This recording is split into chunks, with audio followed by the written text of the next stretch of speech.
All right, so now let's go to musicals since 1950. This has really kind of shifted a little bit as well. So, being just romantic stories we talked about with Rodgers and Hammerstein, Oklahoma, Sound of Music, they're about other things, but it's about romance, about a love. That was the main kind of storyline. Like Romeo and Juliet, there's a lot of other things happening around in that play, but the main story is around Romeo and Juliet falling in love and getting together.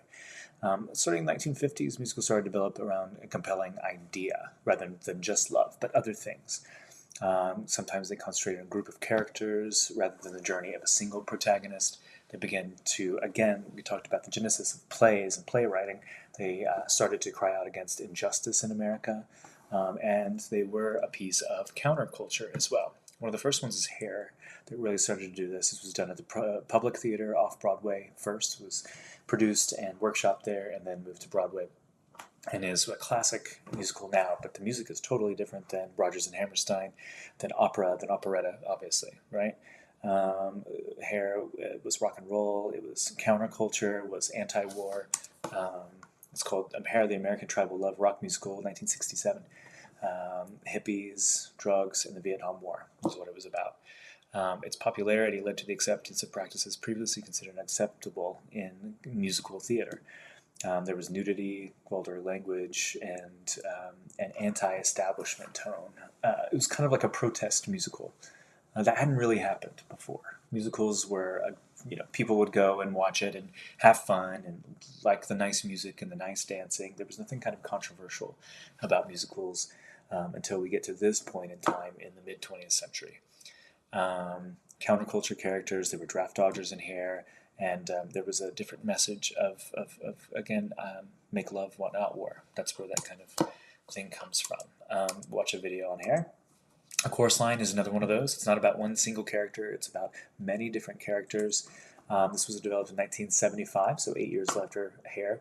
Again, at the Public Theater off Broadway, which is a great incubator for a lot of musicals and plays that you see on Broadway or even at regional theaters after they're at Broadway and tours. The Public Theater off Broadway puts a lot of money into these things to develop them.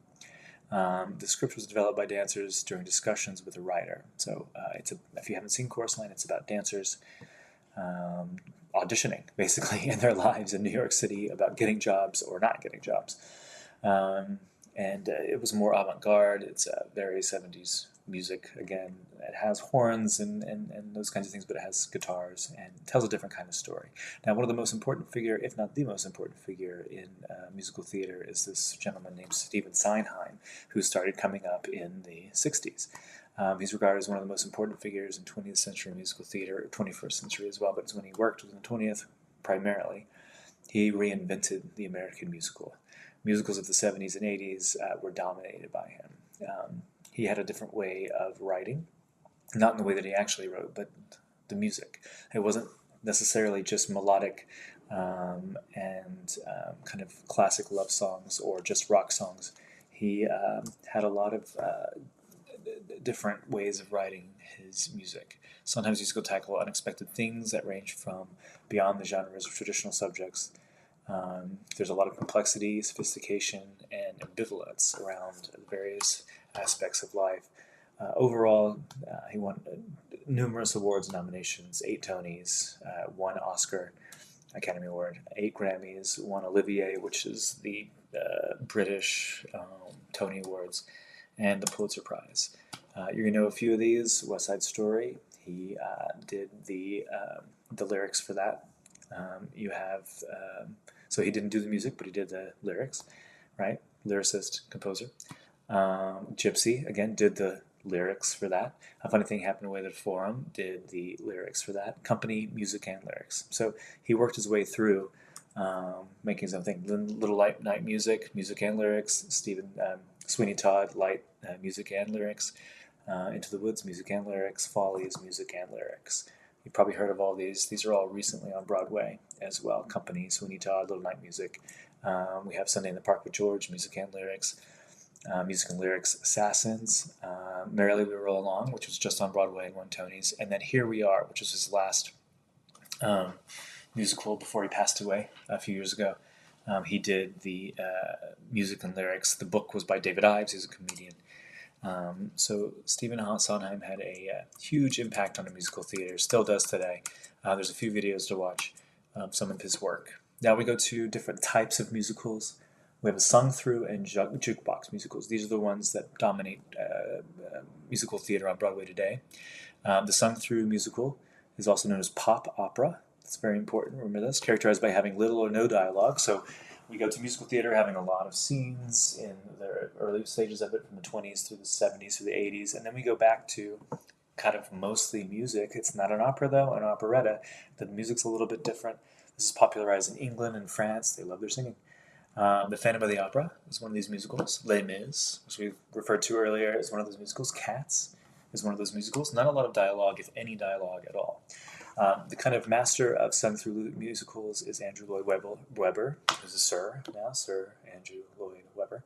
He's a British composer, hugely successful. Phantom of the Opera, like I said before, Cats, Evita, just to name a few.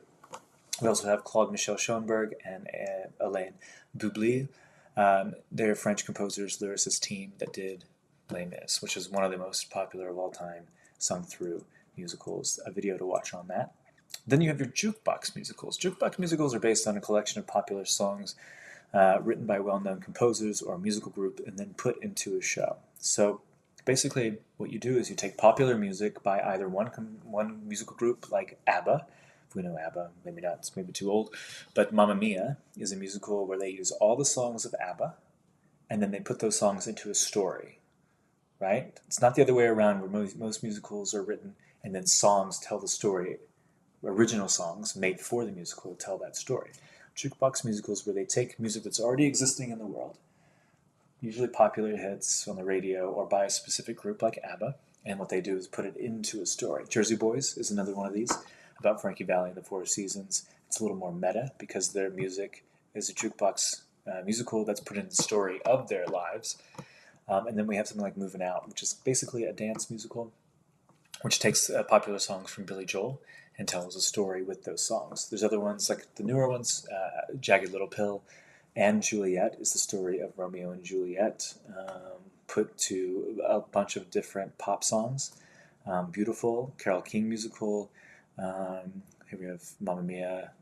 Again, We Will Rock You. Moulin Rouge is another popular one that's on tour and on Broadway, where they take a lot of different popular songs and tell the story of Moulin Rouge with those songs. Michael Jackson, MJ the Musical, uses his music. We'll watch a couple videos on that as well. And then we have musicals based on movies. Instead of musicals being made out of movies, we have musicals being made out of... So what it used to be, they would make a musical like My Fair Lady, Sound of Music, Oklahoma, classics, Annie Get Your Gun, Funny Girl. And what they would do is make the musical, and then they would make a movie all based on that musical. Now, over the last 20 years, movies that exist, like Back to the Future, The Lion King, movies that were properties that were movies first, Harry Potter, were made then into musicals. So it's a reverse of the way that we started with musical theater, but it's a fun new advent, especially Back to the Future is great.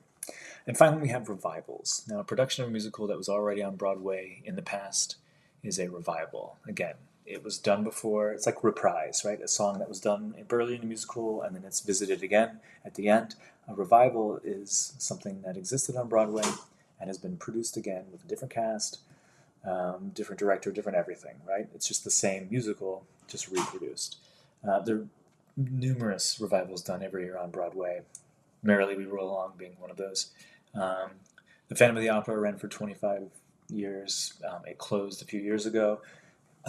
When and if they do it again on Broadway, that will be the revival of Phantom of the Opera. It introduces new generations of audiences to Broadway hits of the past. Little Shop of Horrors is another one of those. So that's it for musical theater. Watch all the videos, and then your quiz will be up and will be based on a lot of the videos that you watch. All right.